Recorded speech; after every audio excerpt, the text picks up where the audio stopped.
My name is Amanda Warren, and at 28 years old, I was finally returning home after 3 years away.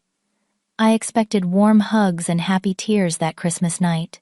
Instead, my Aunt Diane opened the door, rolled her eyes and said, "We do not want you here. Go ruin someone else's holiday." I looked past her shoulder and saw my entire family gathered around the dinner table, laughing together, like I never existed. Swallowing the lump in my throat, I just nodded, turned around and said, "Got it." 10 minutes later, as I was walking to my car, I heard the front door burst open and my dad Robert yelling my name. Before I tell you what happened next, drop a comment letting me know where you are watching from, and hit that subscribe button to hear more true stories that might just change how you think about family. Growing up in the Warren family, I never imagined I would one day be standing outside in the cold, uninvited to our traditional Christmas dinner. My childhood was filled with laughter, tight hugs, and the constant reassurance that family meant everything.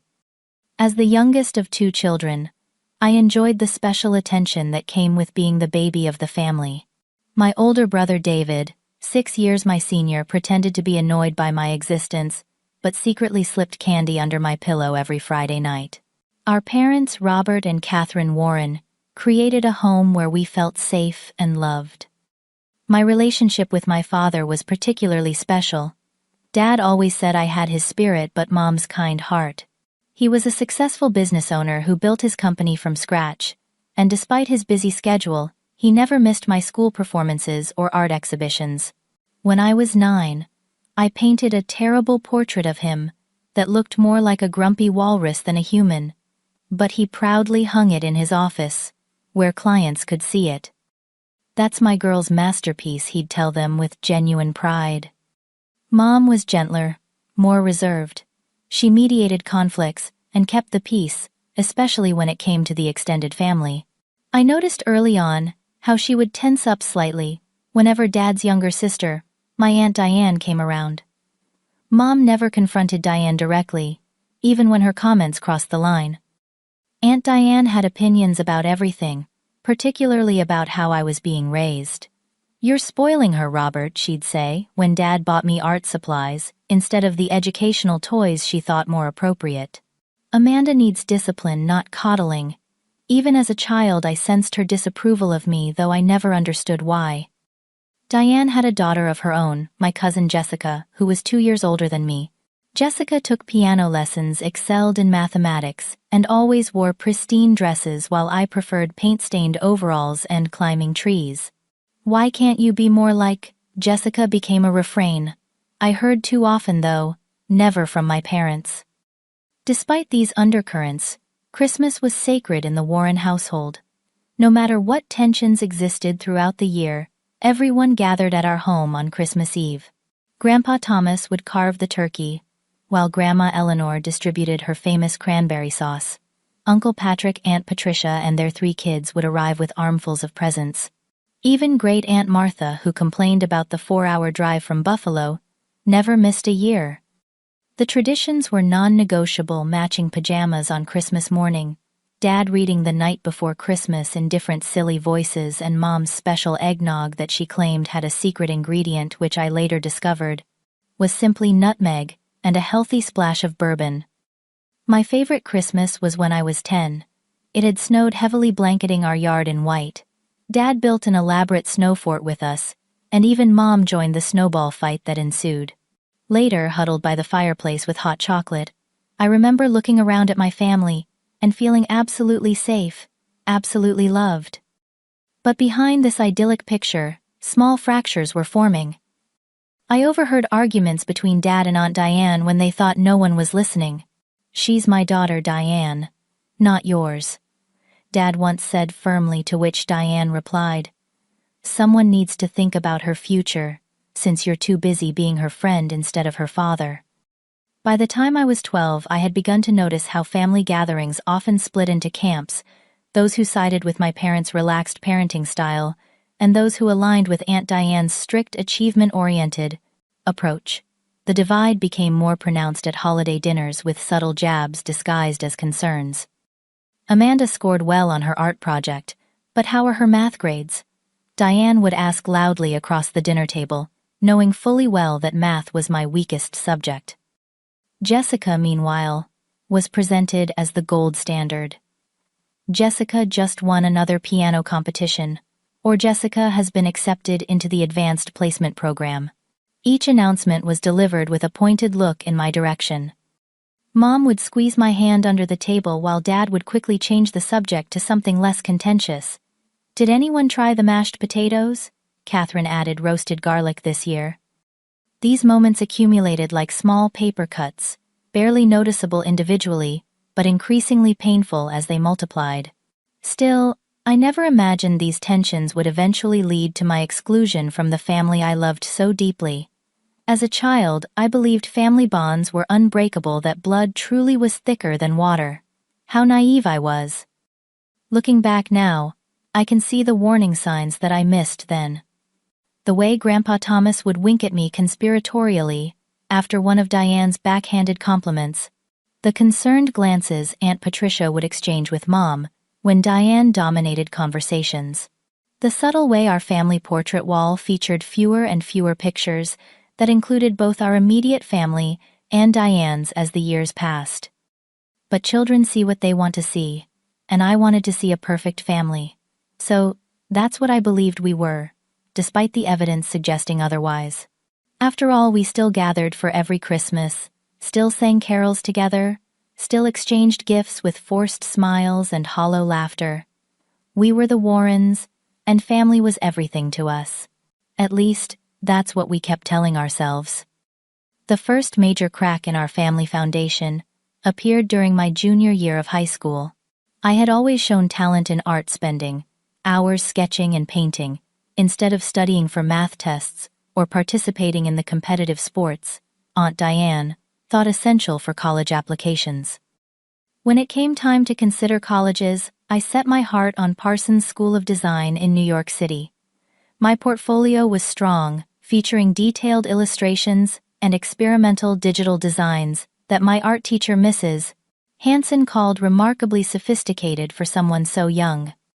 Dad initially supported my dream, helping me photograph my artwork and staying up late to proofread my application essays. Mom worried about me being so far from home but never discouraged me. "Just promise you'll call often," she said, already anticipating the separation. The family dinner where I announced my college plans became the catalyst for what would eventually drive me away from home. Aunt Diane nearly choked on her roast beef. "Art school," she scoffed, placing her fork down with deliberate slowness. "Robert, surely you're not encouraging this foolishness. The girl needs a practical degree. Business accounting, something that will actually pay the bills." Dad's defense was immediate, but not as strong as I'd hoped. "Amanda has real talent, Diane. Not everyone needs to follow the same path." "Talent doesn't pay mortgages," Diane retorted. "Jessica is applying to Princeton for economics. That's a real future." The conversation escalated with Uncle Patrick surprisingly coming to my defense. "Let the kid follow her passion, for Christ's sake. Not everyone needs to be a corporate drone." "Easy for you to say," Diane snapped. "Your children have realistic goals. Amanda is throwing away her potential on some artistic fantasy." I sat silently watching my future become a battlefield. What hurt most wasn't Diane's dismissal of my dreams, but seeing Dad's resolve weaken as the argument continued. By dessert, he was suggesting I might consider a double major, perhaps business and art. Mom said nothing, just squeezed my hand under the table like she had done since I was small. That night marked a shift in our family dynamics. Dad began forwarding me emails about practical careers in creative fields and leaving brochures for state universities with strong business programs on my desk. Mom continued her silent support, but I missed the dad who had proudly displayed my walrus portrait. Despite the pressure, I applied only to art schools and was accepted to Parsons with a partial scholarship. The resulting tension lasted through my senior year graduation party, where Aunt Diane cornered me by the punch bowl. "I hope you know what you're doing," she said, her smile tight. "Your father worked hard to give you opportunities, and this is how you repay him, with some arty rebellion." I finally snapped. My art isn't a rebellion. It's who I am. And Dad supports me. Does he? She raised an eyebrow. Ask him how he feels about paying Manhattan rent for a degree that might land you a job designing coffee shop flyers. That exchange planted seeds of doubt that grew throughout my freshman year of college. During holiday breaks, I'd catch Dad looking at me with what seemed like disappointment, though he never said it outright. In my sophomore year, I met Michael Bennett in a general education economics class I was taking to fulfill a requirement. Tall with kind eyes and a sharp mind, Michael was studying finance, but had an unexpected appreciation for art. Our coffee study sessions turned into dinner dates, and by junior year we were inseparable. Michael was everything Aunt Diane would approve of: practical, ambitious, from a good family. When I brought him home for Christmas that year, the change in atmosphere was immediate. Dad engaged him in long conversations about market trends. Aunt Diane practically adopted him on sight. "Now this," she said loudly at dinner, "is someone with a future." The approval I'd sought for years was suddenly available to me through Michael. It was intoxicating.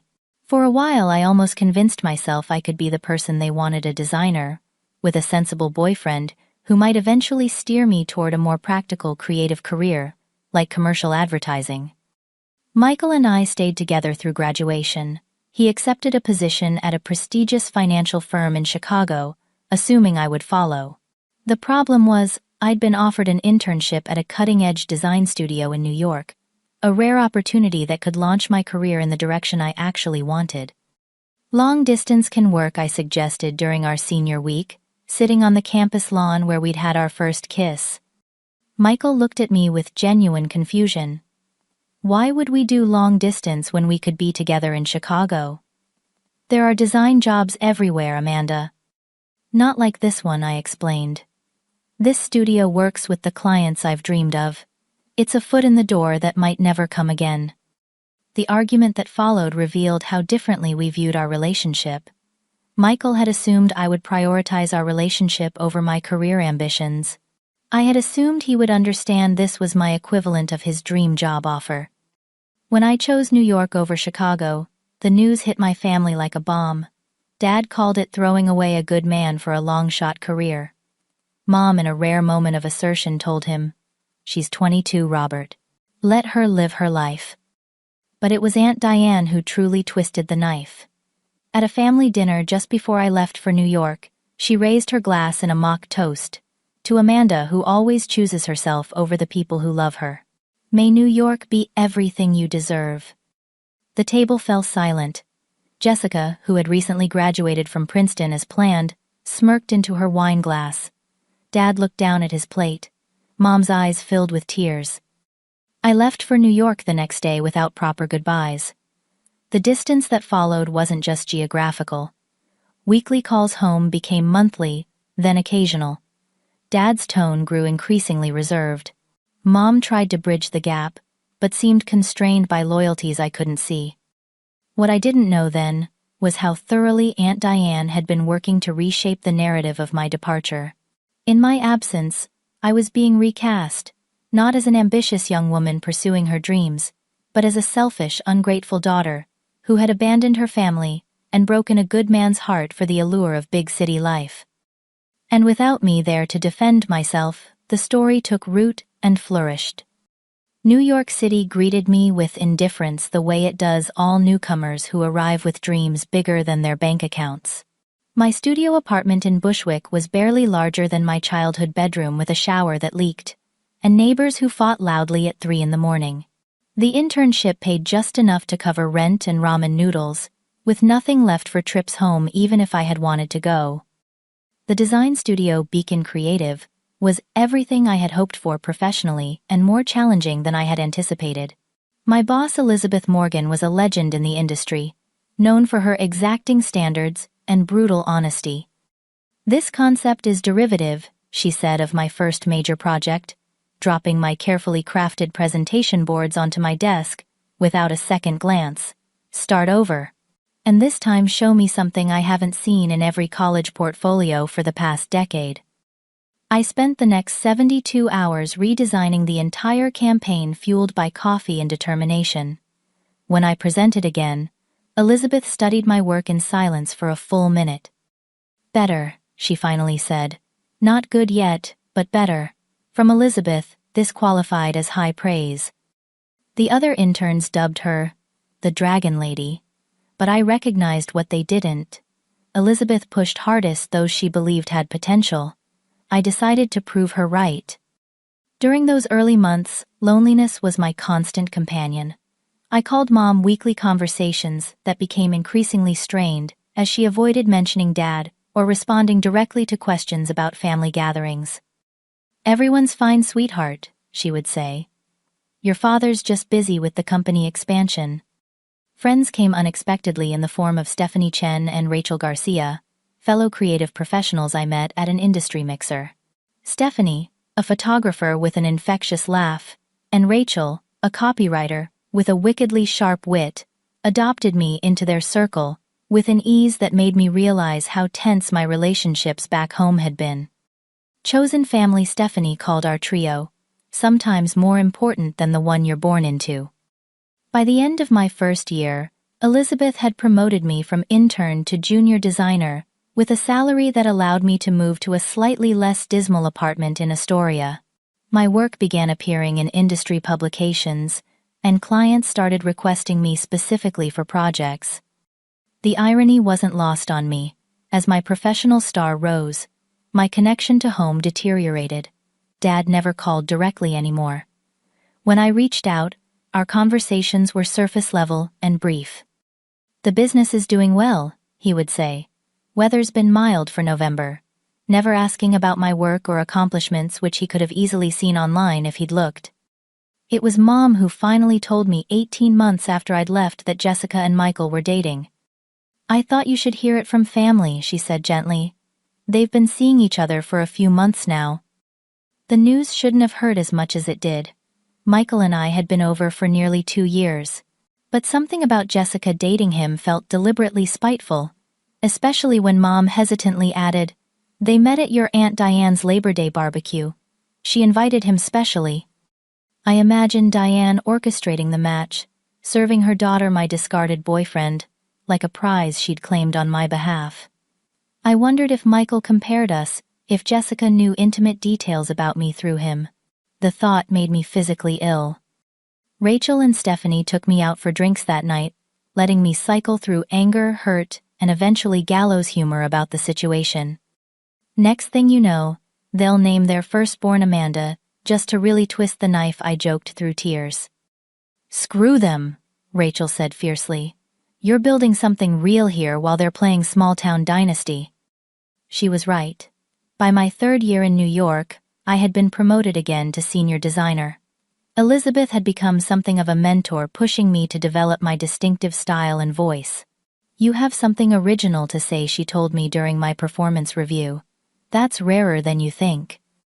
I had almost made peace with the distance from my family when the call came 3 weeks before Christmas in my 3rd year away.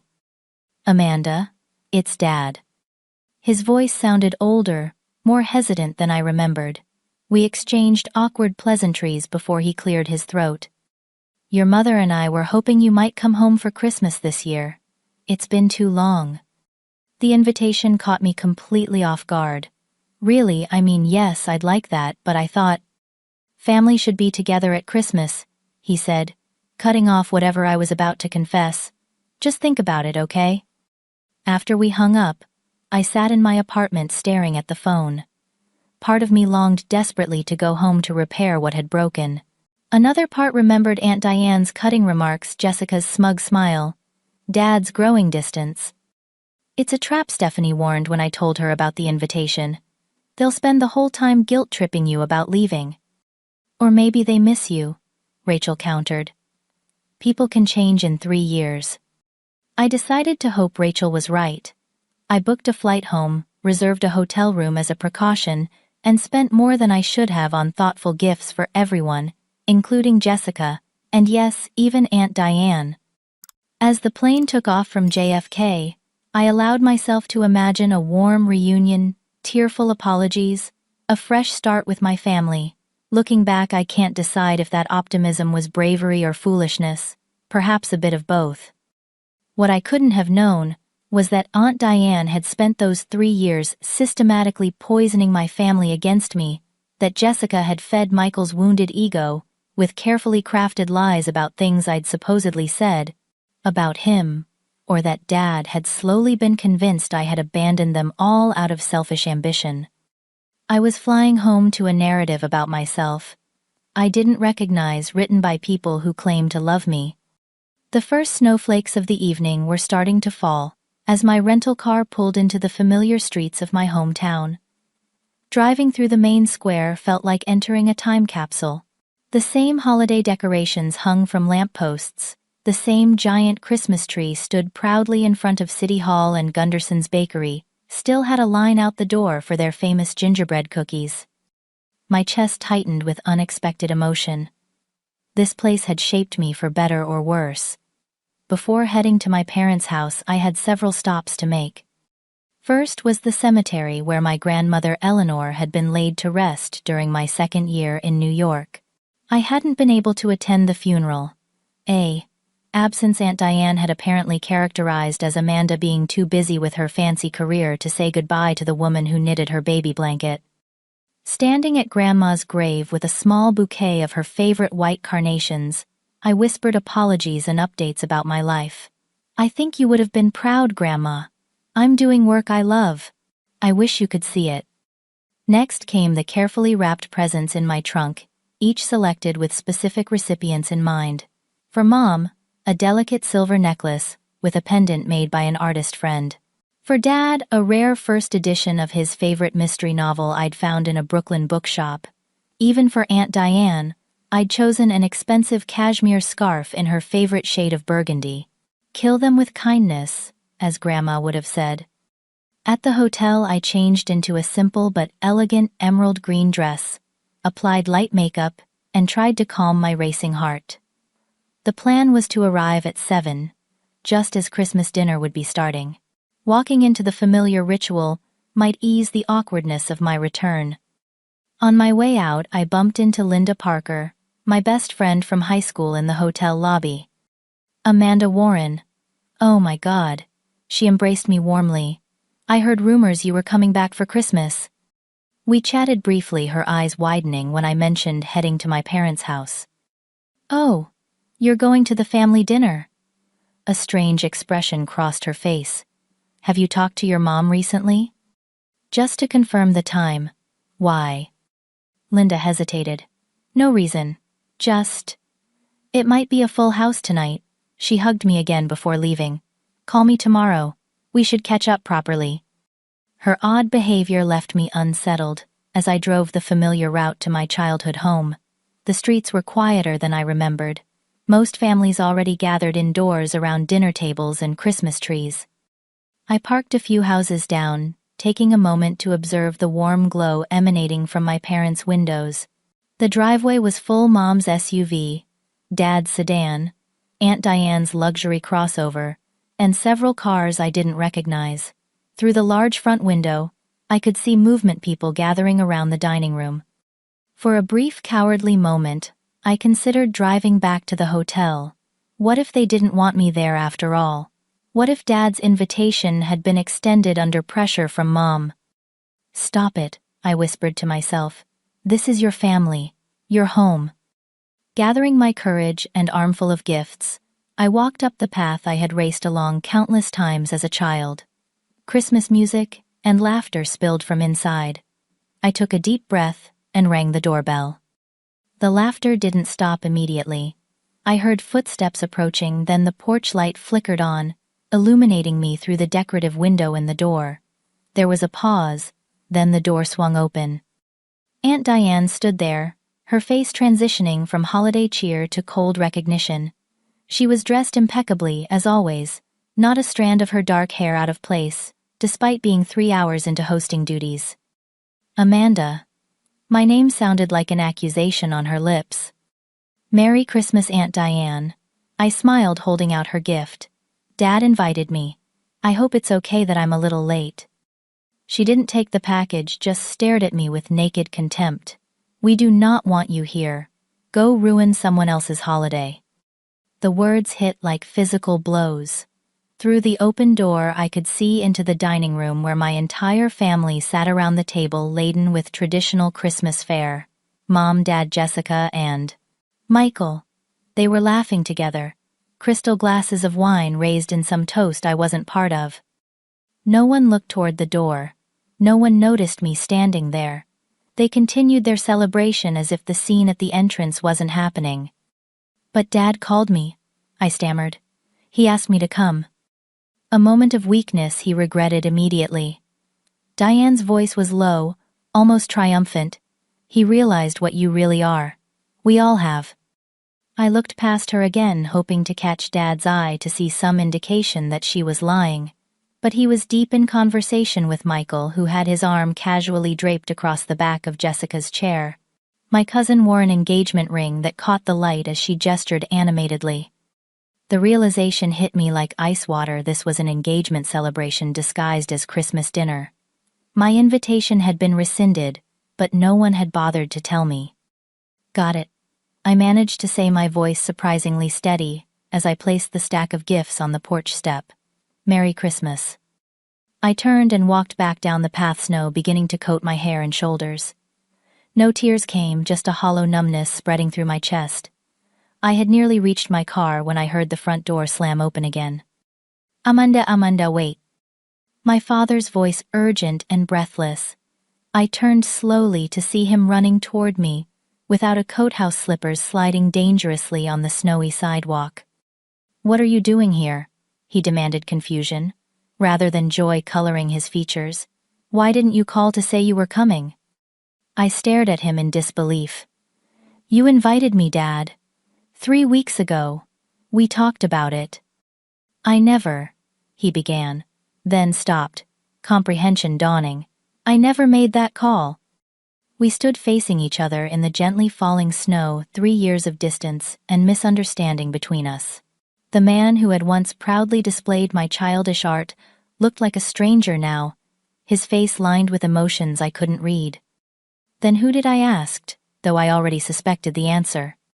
Before he could respond, another figure appeared at the doorway. My mother, her hand covering her mouth in shock. "Amanda," she called, her voice breaking. "Is that really you?" Behind her emerged more faces, Jessica looking stunned, Michael uncomfortable, and Aunt Diane, whose expression had transformed from contempt to something approaching fear. The fragile piece of their Christmas dinner was about to shatter, and in that moment, standing in the snow between my car and my former home, I had to decide whether to walk away from the confrontation or face it head-on. "You should come inside," Dad said finally, his breath forming clouds in the cold air. "We need to talk." "No, she shouldn't," Aunt Diane called from the doorway. "Robert, think about Jessica's evening.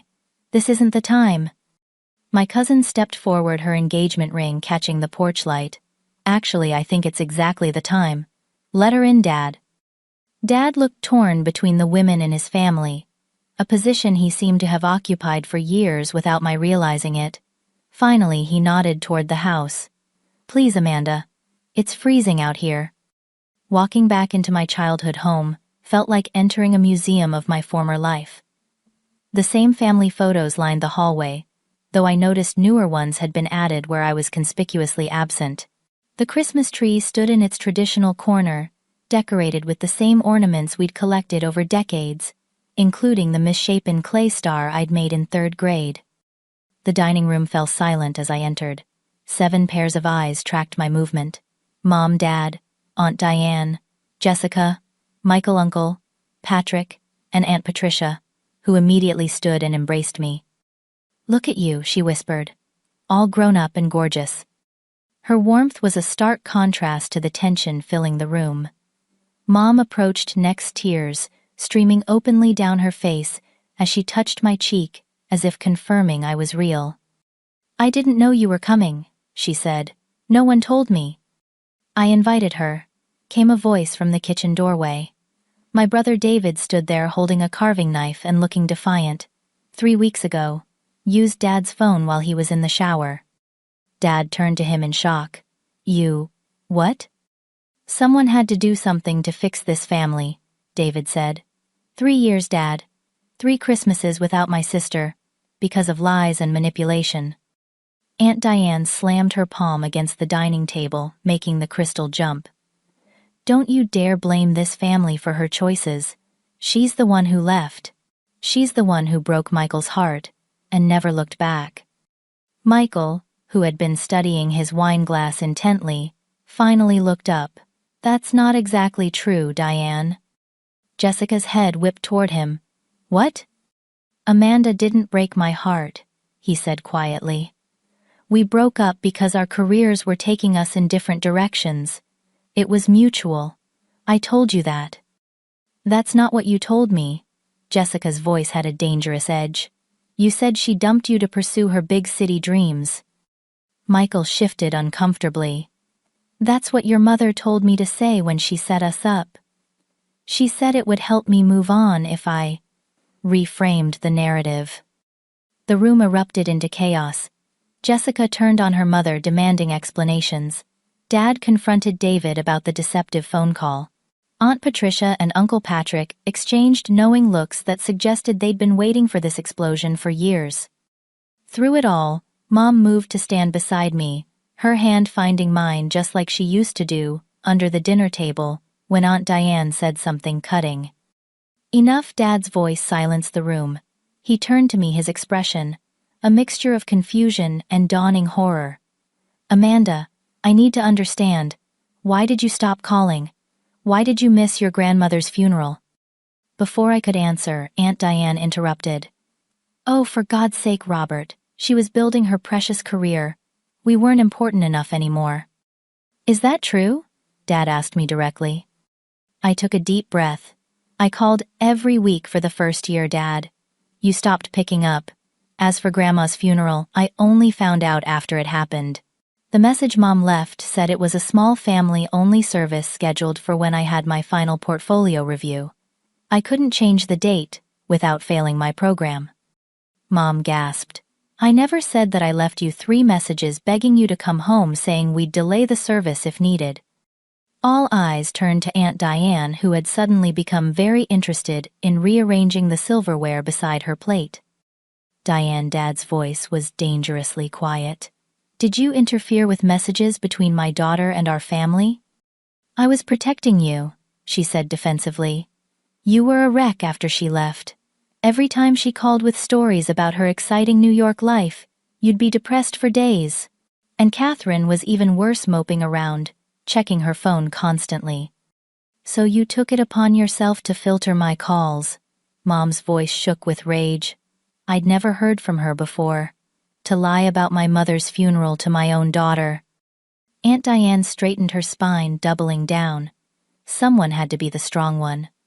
This family was falling apart because Amanda decided her ambitions were more important than her responsibilities. What responsibilities? I finally found my voice. I was 22 years old. My only responsibility was to build a life I could be proud of. A life away from the people who raised you, Diane shot back. A life you never supported. The words burst out of me. From the moment I showed interest in art instead of business, you've been undermining me, belittling my choices, comparing me to Jessica, and apparently poisoning my family against me while I was gone. Jessica stood suddenly. Is that true, Mom? Did you deliberately keep Amanda away? Diane turned to her daughter, clearly expecting solidarity. I did what was necessary to protect this family, including you. Or have you forgotten how devastated you were when Michael kept talking about her during your first dates? Michael's head snapped up. I never talked about Amanda on our dates. Yes, you did, Jessica insisted. You said she was the most talented person you'd ever met, that New York was lucky to have her. I never said that to you. Michael looked genuinely confused. The only person I ever discussed Amanda with was your mother, when she called to invite me to dinner the first time. A terrible silence fell over the room, as understanding dawned on everyone simultaneously. Aunt Diane had been the architect of a 3-year campaign to erase me from my family, manipulating everyone's perceptions and literally intercepting communications. "Why?" Dad asked, his voice breaking. "Diane, she's my daughter. Why would you do this?" Diane's composure finally cracked. "Because she was ruining everything. The family business you built that was supposed to be for our children. Jessica trained in economics for that company. But you were going to give Amanda equal share, even though she contributed nothing. Just like our father always favored you, you favored her." The raw jealousy in her voice stunned everyone. This wasn't about my choices or Michael or even family traditions. This was about a rivalry between siblings that had festered for decades and spilled over onto the next generation. "I never wanted the business," I said quietly. "I never asked for a share." "But he would have given it to you anyway," Diane spat. "Just for being Robert's precious artistic daughter, while Jessica worked and studied and did everything right." Jessica looked at her mother with new eyes. "Is that what this has all been about? Using me to compete with Amanda? With Uncle Robert?" "No, sweetheart. I was securing your future. Our future." Diane reached for her daughter's hand, but Jessica pulled away. "By lying. By manipulating everyone. Including me." Jessica turned to Michael. "Did you ever actually want to date me? Or was that my mother's orchestration too?" Michael looked trapped. "I care about you, Jess." But the engagement was moving very fast, and Diane was the one who suggested Christmas would be the perfect time to announce it. Jessica pulled the ring from her finger and placed it on the table with devastating quietness. "I think you should go." "Jessica, no," Diane protested. "I think we all need some space," Dad interrupted, his authority returning. "Michael, perhaps it would be best if you left for tonight. We need to have a family discussion." Michael nodded, relieved to escape. As he passed me on his way out, he paused. "For what it's worth, I'm sorry. And congratulations on your success. I've seen your work online. It's remarkable." After he left, the remaining family members stared at each other across the ruins of Christmas dinner. Uncle Patrick broke the silence with a slow clap. "Well done, Diane. You've successfully manipulated everyone in this room for years. I hope you're satisfied." Patrick, Aunt Patricia warned, but he waved her off. "No, I'm done being polite about this. I've watched her drive a wedge in this family since we were kids. Always the victim, always pulling strings, and Robert always too loyal to see it." Dad sank into a chair, looking suddenly older. "I should have protected you," he said, looking at me. "I let Diane convince me you were better off without us holding you back. That asking about your work would make you feel pressured, that you needed space." "I never wanted space," I said, tears finally coming. "I wanted my family to be proud of me." Mom moved to Dad's side, her hand on his shoulder. "We've been fools, Robert. All of us." As the full extent of Diane's deception unfolded through tearful conversations, Jessica abruptly left the room. I found her in the kitchen, angrily washing dishes that didn't need washing. "I'm sorry," I offered. "About Michael, about all of this."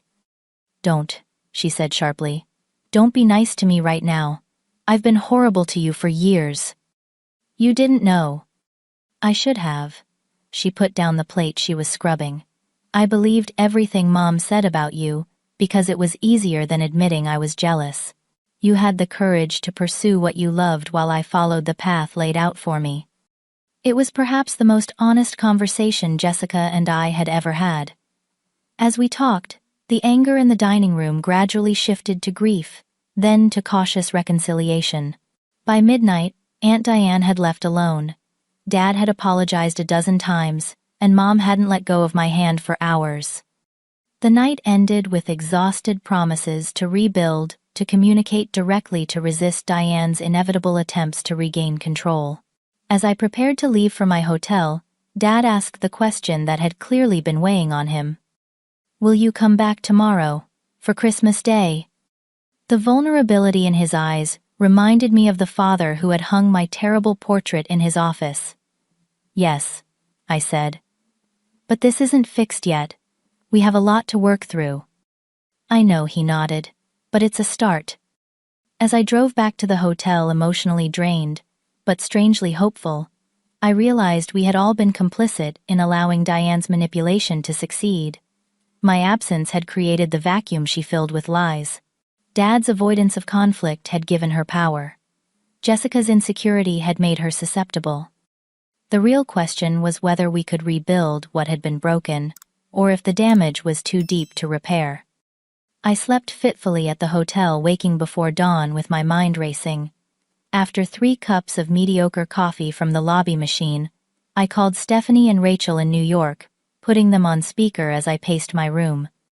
"So your aunt is basically a villain from a soap opera," Rachel summarized after I recounted the previous night's revelations, "and your family just let her run the show for 3 years."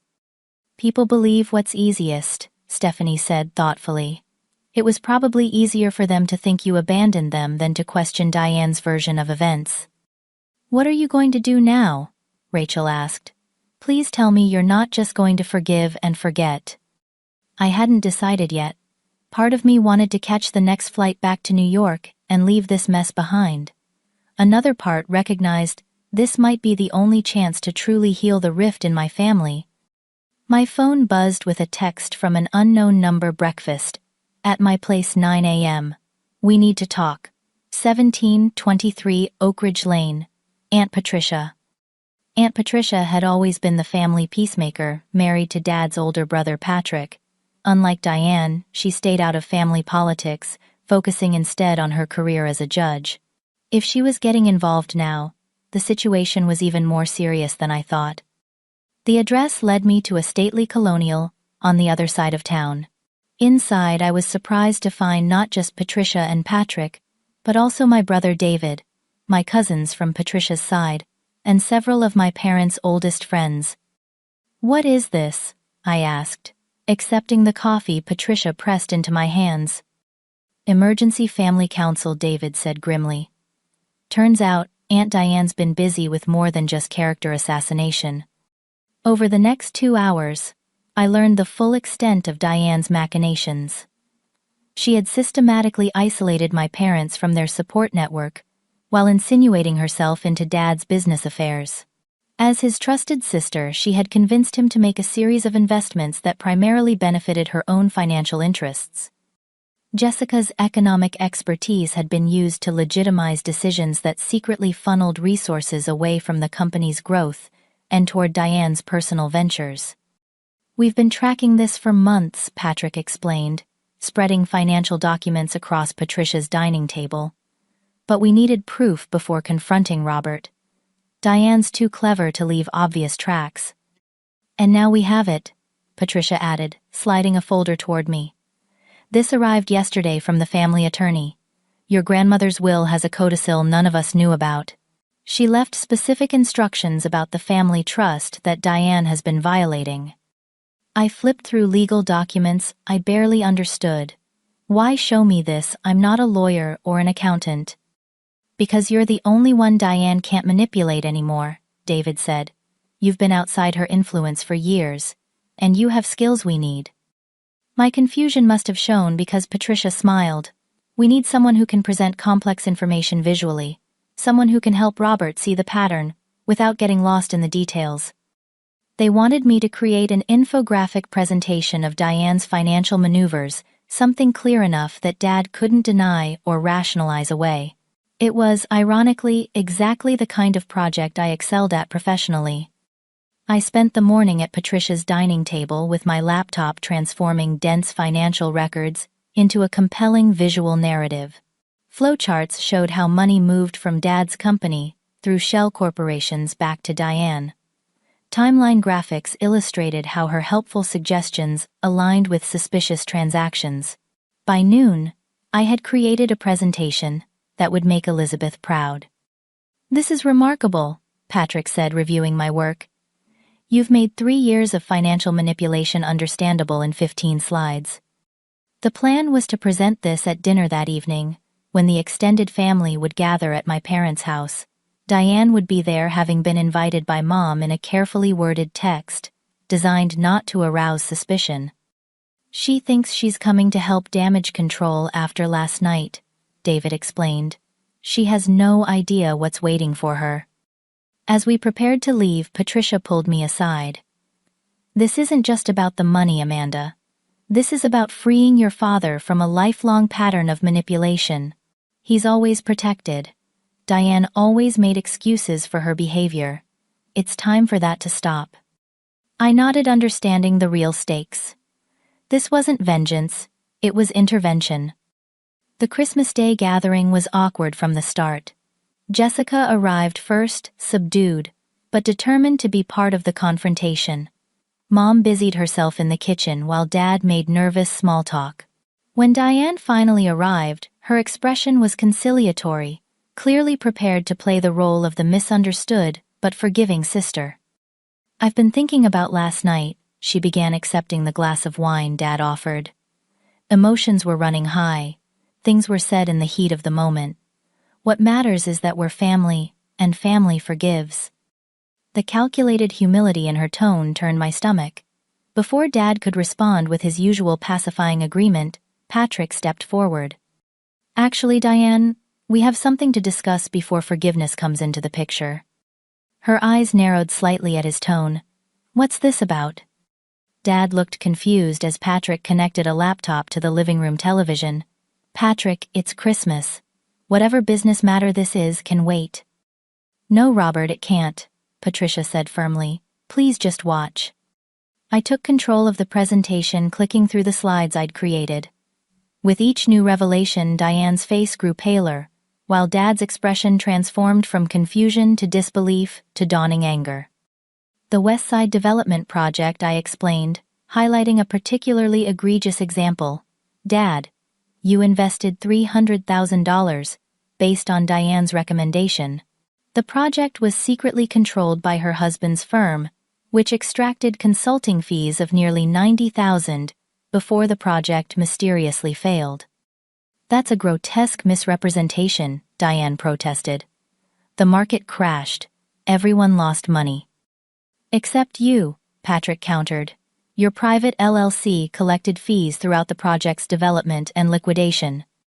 As the evidence mounted, Diane's denials became increasingly desperate. When we reached the slide about Grandma Eleanor's will and the family trust, she actually tried to leave, only to find David blocking the doorway. You used me, Jessica said, her voice shaking. You used my economics degree to legitimize your embezzlement, made me complicit in stealing from my own family. I was securing your future, Diane insisted. Everything I did was for you, for this family. Stop lying. Dad's voice was quiet but firm. It's over, Diane. I can see it all now. Not just the financial manipulation, but everything. How you turned me against my own daughter. How you isolated Catherine and me from the rest of the family. How you've been driving wedges between us all for years. Diane's composure finally cracked completely. You've always had everything handed to you, Robert. Dad's approval. Mom's love. A successful business. A perfect family. What was I supposed to do? Watch from the sidelines while Amanda inherited everything despite contributing nothing. I never wanted your business, Dad, I said gently. I only wanted your support. Dad crossed the room to stand beside me, his hand on my shoulder. You always had it, even when I was too weak to show it properly. I'm so sorry, Amanda. The confrontation continued for another hour, with Diane cycling through denial, anger, blame, and finally, when all else failed, tears. But the united front of family members proved impervious to tactics that had worked for decades. By evening's end, decisions had been made. Dad would restructure the business with Patrick's help, removing Diane from any position of influence. The misappropriated funds would be traced and recovered where possible. Most importantly, direct communication would replace the filtered, manipulated version Diane had managed for years. As she finally left, defeated, but still defiant, Jessica stopped her at the door. I need time, Mom. A lot of time. What you did. I don't know if I can forgive it. You'll understand someday, Diane said bitterly, when you have a daughter of your own to protect. If I ever have a daughter, Jessica replied, I'll protect her by teaching her honesty and respect, not manipulation and deceit." After she left, the remaining family members looked at each other in exhausted relief. Mom brought out the Christmas desserts that had been forgotten in last night's chaos. As we gathered around the table again this time, without the toxic presence that had poisoned our relationships for so long, I felt a tentative hope beginning to grow. To new beginnings, Dad proposed raising his glass in a toast that felt like both an ending and a start. The following Christmas looked nothing like those that had come before. For one thing, it was held in my apartment in Brooklyn, which barely accommodated the Christmas tree, let alone the 8 people gathered around my dining table. Mom and Dad had flown in 3 days earlier, marveling at the city with the wide-eyed wonder of first-time visitors, rather than the judgment I had feared. Dad had insisted on seeing my office at Beacon Creative, where Elizabeth had surprised me by offering warm praise of my work to my beaming father. "She's one of our most valuable designers," she told him, uncharacteristically generous. "You should be proud." "I am," Dad said simply, the words healing something in me I hadn't realized was still broken. David came with his new girlfriend Alicia, whom he'd met during the legal proceedings to recover the funds Diane had misappropriated. Jessica arrived alone, still finding her footing after breaking her engagement and changing her career path from finance to nonprofit work. "Turns out I'm actually good at grant writing," she had told me, over one of our now regular phone calls. Who knew communication could be my strength? The most surprising guests were Stephanie and Rachel, who had integrated seamlessly into my biological family, offering Mom cooking tips and debating basketball with Dad, as if they'd known each other for years. Aunt Diane was conspicuously absent, having moved to Florida after the dust settled. The separation had been necessary, though not without pain. Dad still called her monthly, maintaining a cautious relationship that was no longer central to our family dynamics. "Some relationships can't be fully restored," Mom had observed wisely, "but they can be redefined in healthier ways." The year between confrontation and celebration had been one of healing and adjustment. Dad had restructured his company with Jessica's help, implementing transparent practices that had actually improved profitability. Mom had rediscovered her passion for teaching, returning to part-time work at the local community college. My own career had flourished, with Elizabeth making me a partner in a new venture focused on nonprofit clients. The work was fulfilling in ways I had always hoped for, allowing me to use my design skills for causes I believed in. But the most profound changes had been internal. The anger I had carried first toward Diane and then toward my parents for believing her had gradually transformed into understanding. Not excusing, but understanding. Hurt people," Rachel had said during one of our late-night talks. "Diane's insecurity and jealousy weren't about you. They were reflections of her own pain." Learning to maintain boundaries while practicing forgiveness had been my greatest challenge. Weekly therapy sessions helped, as did the honest conversations with family members that had once seemed impossible. As we sat around my small table that Christmas, I realized we had created something new from the ruins of what Diane had destroyed. Not a perfect family, but an authentic one. One where disagreements were expressed directly, where appreciation was spoken aloud, where past mistakes were acknowledged rather than buried. After dinner, as we exchanged gifts, Dad handed me a small, carefully wrapped package. Inside was a silver frame containing the photograph of my terrible childhood portrait of him, the original, having been lost years ago. "I kept this all this time," he said, his voice thick with emotion. "Even during the years we were apart. It reminded me of who we really were, beneath all the confusion."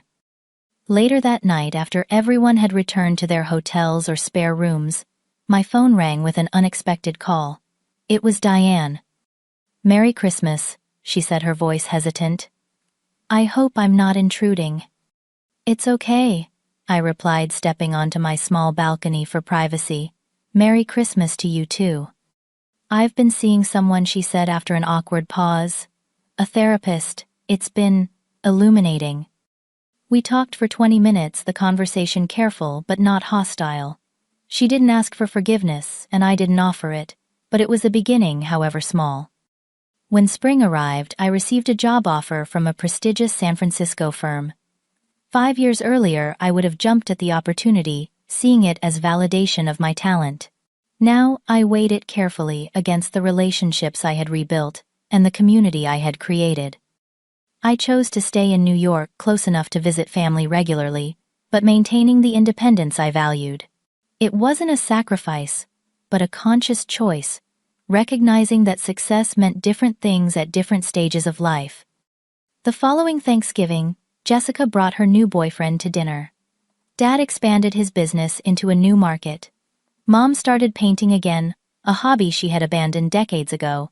Life moved forward as it always does. What I learned through those difficult years was that family bonds are neither as fragile nor as unbreakable as I once believed. They require maintenance, honest communication, and sometimes painful restructuring. The blood ties that connect us are just the beginning. The relationships we build on that foundation are what truly matter.